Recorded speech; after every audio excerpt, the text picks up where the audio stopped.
Damn. This ain't no video. This a movie. Tell Chip bring the cameras out. You ain't never seen my movies. No days off. The big golden smile, which is his trademark, never leaves his face. July 4th, 1910.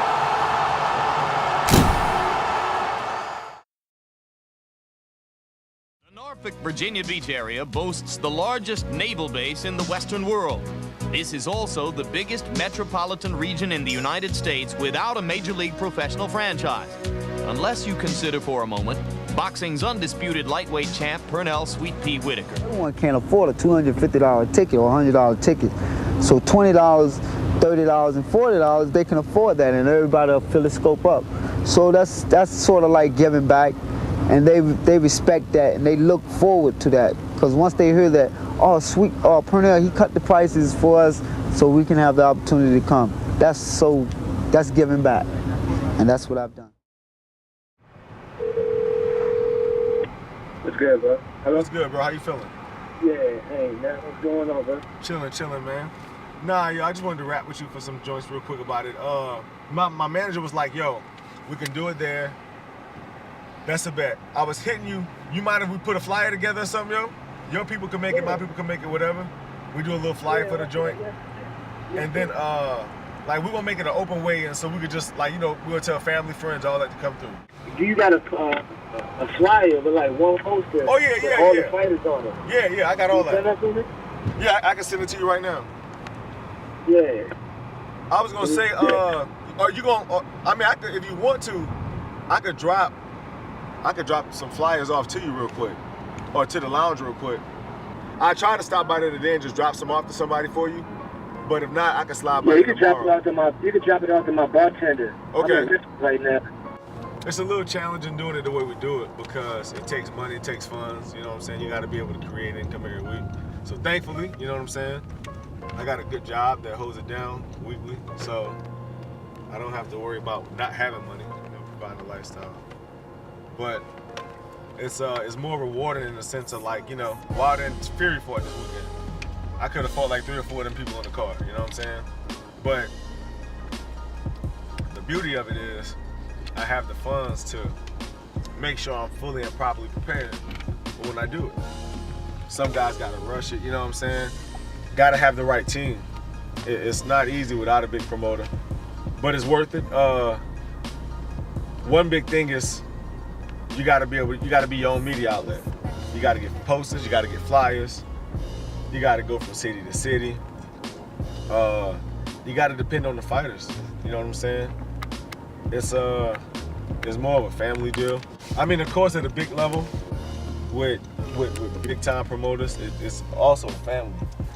But, you know, it's more of a help type deal right now with this, you know what I'm saying? We gotta worry about ticket sales with all the fighters, myself included, but the thing is, it's all for one common cause of we don't owe anybody at the end of the day. You know what I'm saying? Yeah, like, I mean, what's the use of making $500,000 if you're gonna owe somebody $400,000 to $500,000 of what you just made anyway? 6? Doors open at 6. Yeah. Surprise shorty, you know what I'm saying? It's gonna be dope. You already? I can't miss one of them joints. Oh yeah, I mean, I was about to say, shoot. Let the boys know, yo. Yo, scrap, man. Support your boys, Forrest right here, Slug, man. Heavyweight champion of the world, watch. He's surprising this girl tonight with tickets, so she don't even know where they're going tonight, you know what I'm saying? This is what we're doing. Yo, tell him. Bringing the ladies out, you know? It's gonna be different. It's a different atmosphere. Events in the 757, man. Right here. It's all worth it, you know what I'm saying? I mean, I sell everything personally. My father, all my friends, you know what I'm saying? My mother, my father, me, my wife. We all sell the tickets hand by hand. You know, I have a couple other people that help us out. Queensway help us out, you know.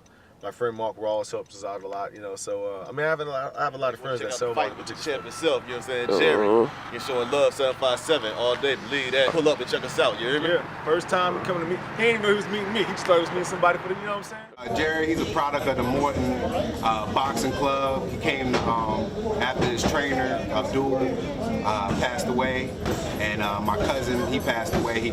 We ran into each other. He came to my boxing gym. He was one of probably like the fourth person to come to my boxing gym. And then we just clicked and been training ever since. Been going strong for about 7 years. My name is Coach Chase. I've been boxing for a very long time. I had the privilege of boxing in Virginia in the early stopped off in the late 90s. I've been the assistant coach for the United States Navy boxing team, and I used to be on the United States Navy boxing team. I'm a 3-time champion. This is the most vital and the most essential thing to have in a boxing gym. You know, heavy bags, equipment, workout gear, it's essential. When I first walked into a gym, we had nothing. I walked in, my dad's first question was, where's the ring? First thing Coach Julius said was in here. You know what I'm saying? 24 by 24, like you said, it's not measured by the ring. It's measured by the circumference of a man's mind. As a coach, to be a good coach, you need a good sponsor or a good mentor. And Abdullah Bilal Muhammad was the guy who mentored me over the years at the Moden on 21st Street on Jefferson Avenue in Virginia. He had opened his door up, allowed me to train there with other guys, and at that time I was training a guy named USS Cunningham. Like I say, I'm not going to make any excuses. Steve Cunningham was a better boxer than me. He's a very good fighter. Yeah. I mean, small guy for the heavyweight division, but a very good fighter. Very good.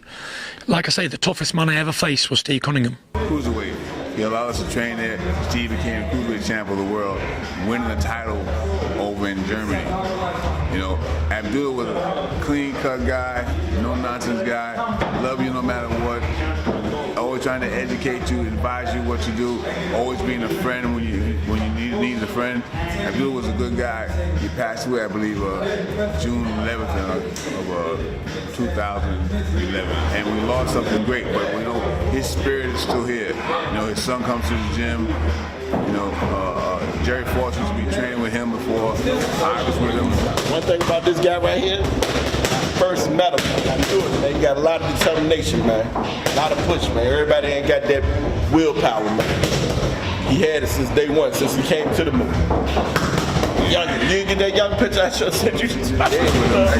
We're still doing the things that he was doing. We're doing it still today, which is going to benefit our area in Newport News. What you got, Chips? Yeah, I got you. Yeah, little Muhammad in the building. All praise to the Most High. You know what I'm saying? A correct nickname. Can't mention his name without mentioning that. First and foremost. Virginia is a good place, one of the best places I've ever seen to have boxing. Everything's here for boxers to train and have to grow and have the ability to become champions. So I remember when 757 back in the days was a hot going boxing location and it died out. But right now we have some new blood in the area that's going to bring it back to life. Jerry Slug, he a slick southpaw. Something you never seen. Brings weight, power, athleticism, speed. Something that the heavyweight division is starving for. Goes a lot of punches. He's an excited fighter. Definitely wins most of his fights by knockout since the amateur. This guy's name is Jerry Forrest. Who lived here for many years. Works in the shipyard. These are the kind of guys we're looking to develop in the area, but not just for boxing. We want to incorporate the education part of boxing as well. Everybody understand the background of boxing, where it has come from, and where it's still going. You know, you seen the Tyson Fury and the Wilder fight. I mean, I got guys that fight on my undercard, and 3-4 weeks later they go and fight on Showtime, main event fights. You know what I'm saying? I got guys that fought for the IBF, WBO types. I mean, it's all in the same loop. People don't realize, like, we're bringing big time boxing to Virginia. It's different. You got a 17th ranked heavyweight in the country. I'm talking about a top fighter in the country, and he's throwing local shows. That takes a whole lot more than just, you know what I'm saying, a little he say, she say. Like back in the days, in 757, all the coaches, all the fighters, all the gyms would get together and have a session. We'd get together and enjoy each other's company, and we had a friendship. But the boxers at that point was even excel, such as Snoopy Whittaker for the '84 Olympics. You know, boxing here was a beautiful thing. And what we're doing now, we're looking to bring it back to that same rich environment. Nationally, on the amateur level, quiet as kept, Virginia is on the top. We always have somebody on the Olympic team. We always have a Virginia coach on the Olympic team since the 2004 Olympics. You have Dan Campbell, you have Gloria P, you have Kay Coroma, you have a lot of people, you have Shakur Stevens. You just don't hear about these people, you know. They're from the area, local fighters, all from Norfolk. There's a new kid, Keyshawn Davis. He's from the 757 area, Norfolk area, and he's fighting international tournaments now. So they fight in international tournaments, so you really don't hear about them because they going fighting way off. They ain't in Virginia. So I got to get radio commercials, you know what I'm saying? I just paid for the radio commercials myself. I just had to pay for the TV ads myself. Me and Mr. Hogan, you know, ticket sales helps pay for all that kind of stuff. I have a great manager, you know, he helps me out a lot. We do it ourselves, you know. Big time promoters, they're gonna give you the flyers, they're gonna give you the posters, they're gonna give you all kind of little things, you know what I'm saying, to help you along the way, where we do it independently, so we fund it all ourselves. I mean, it sounds crazy sometimes, and some people don't want to do it because of the struggle, but realistically, you want that big payoff, and you can't get a big payoff without making a couple of sacrifices, and that's what some people don't understand, you know what I'm saying? Like, my record costs, everybody's record costs. At the end of the day, Wilder and Tyson Fury, that was a business move at the end of the day. Them getting into the ring was a business move. It's about money. That's the only thing that it's ever been about.